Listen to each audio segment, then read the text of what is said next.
Oke, selamat siang Pak Damar dan teman-teman semuanya. Kami dari kelompok 16 akan mempresentasikan eh, hasil diskusi kelompok kami dengan topik fragmentasi.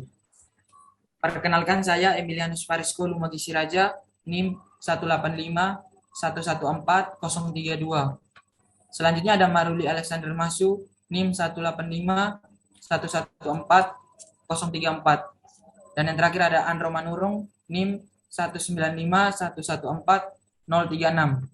Next.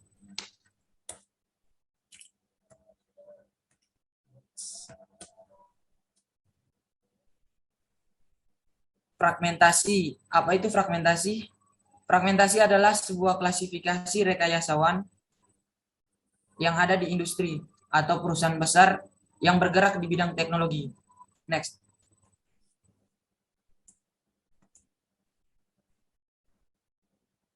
Klasifikasi rekayasawan. Untuk klasifikasi itu sendiri ialah penyusunan bersistem dalam kelompok atau golongan menurut kaidah atau standar yang ditetapkan.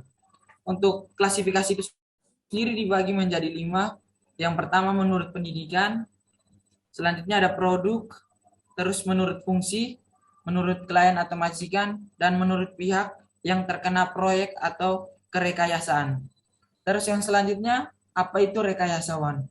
Rekayasawan ialah insinyur yang biasanya kerja di suatu perusahaan teknologi. Next. Untuk contoh kasus yang kita ambil ialah Indonesia menempati peringkat pertama polusi udara di Asia Tenggara dan ke-17 di dunia. Next.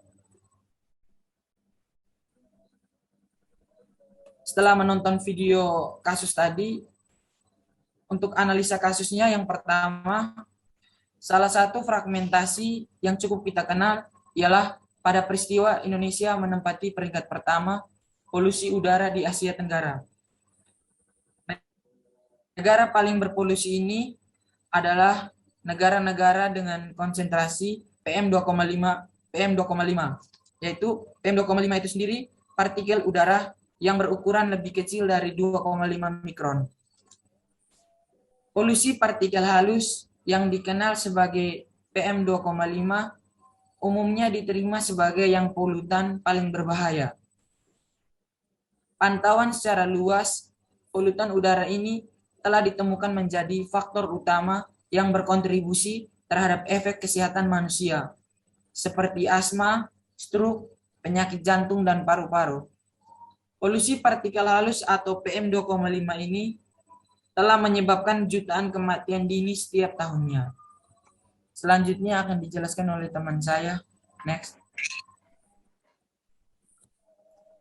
Masih dalam analisa kasus, Indonesia sendiri dilaporkan memiliki konsentrasi PM2,5 tertinggi, yakni 34,3 mikrogram per meter kubik. Posisi ini sekaligus menjadikan Indonesia sebagai negara nomor 1 yang paling berpolusi di kawasan Asia Tenggara.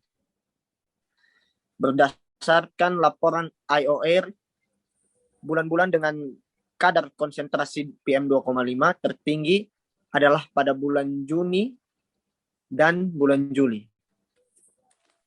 Masing-masing 54,5 mikrogram per meter kubik dan 57,2 mikrogram per meter kubik. Sedangkan bulan-bulan dengan kadar konsentrasi PM2,5 terendah ialah pada bulan Februari dan November. 24,3 mikrogram per meter kubik dan 23,8 mikrogram per meter kubik. Next. Laporan kualitas udara ini menganalisis pengukuran polusi udara PM2,5 dari stasiun pemantauan udara di 6.475 kota di 117 negara, kawasan, dan wilayah. Laporan kualitas udara dunia 2021 IOR adalah laporan kualitas udara global utama pertama yang berbasis dari pedoman kualitas udara WHO untuk PM2,5 tahunan yang diperbaharui. Pedoman baru dari WHO dirilis pada September 2021 menilai pedoman PM 2,5 tahunan yang ada.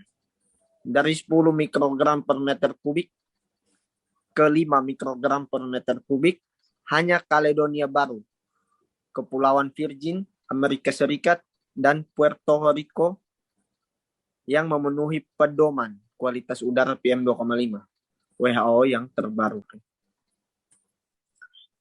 Laporan ini menggarisbawahi betapa banyak pekerjaan yang harus dilakukan untuk memastikan bahwa setiap orang aman, udara bersih dan sehat untuk dihirup. Sekarang saatnya beraksi, kata Frank Hems, CEO IOR, dalam keterangan tertulis yang diterima Kompas.com Selasa 22 Maret 2022 untuk di Indonesia. Surabaya menempati peringkat ke-11 sebagai kota di Asia Tenggara yang paling berpolusi. Kemudian disusul DKI Jakarta di peringkat ke-12 dan Bandung peringkat ke-31 dalam kategori kota-kota paling berpolusi di Asia Tenggara. Sedangkan kota Samarinda, Kayu Agung, Banda Aceh, dan Palangkaraya masuk ke dalam daftar kota dengan polusi udara paling rendah se-Asia Tenggara. Selanjutnya akan dijelaskan oleh teman saya. Selanjutnya yaitu solusi. Solusi sebagai seorang insinyur. Sebagai seorang insinyur bekerja untuk meningkatkan daur ulang pembuangan limbah, mengutamakan kesehatan masyarakat, dan pengendalian polusi air dan udara. Bidang ini mencakup sejumlah disiplin ilmu yang berbeda, termasuk matematika, kimia, ekologi, geologi, hidrologi, mikrobiologi, ekonomi, dan perlindungan lingkungan.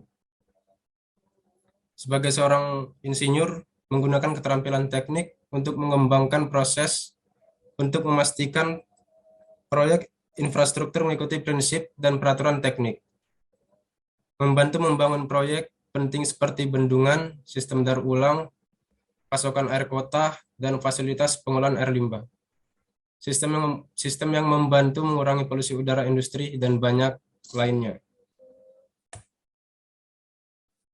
Sebagai insinyur tetapi wira swasta. Yang pertama, meminimalisir penggunaan kendaraan pribadi. Langkah yang dapat ditempuh untuk mengurangi pencemaran udara di Jakarta adalah dengan minimalisir penggunaan kendaraan pribadi. Pasalnya, situasi ini terjadi karena banyaknya asap pembuangan yang dihasilkan oleh kendaraan, baik mobil atau motor. Yang kedua, merawat mesin kendaraan secara rutin. Kendaraan yang tidak terawat secara rutin dan berkala lebih beresiko mencemari udara di sekelilingnya. Hal ini disebabkan oleh mesinnya yang bermasalah serta oli yang tidak pernah diganti. Oleh karena itu, selalu jadwalkan perawatan mobil setiap waktunya.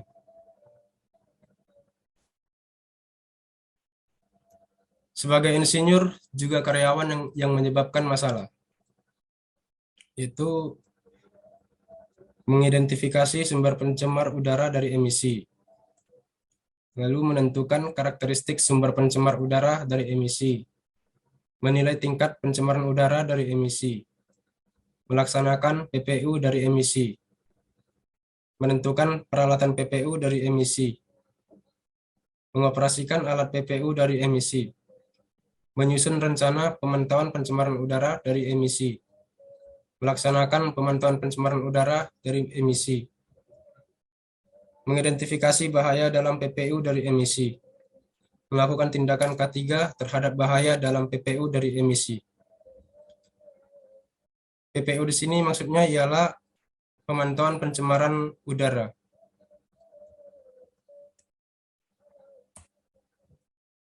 Berikut beberapa referensi yang kami ambil untuk menyusun hasil PowerPoint kami. Selanjutnya saya serahkan ke moderator.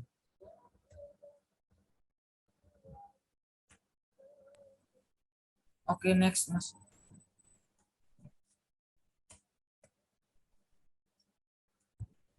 Oke, mungkin itu saja hasil presentasi dari kelompok kami. Jika ada salah kata, mohon maaf. Untuk teman-teman yang ingin bertanya, mungkin silakan. Terima kasih.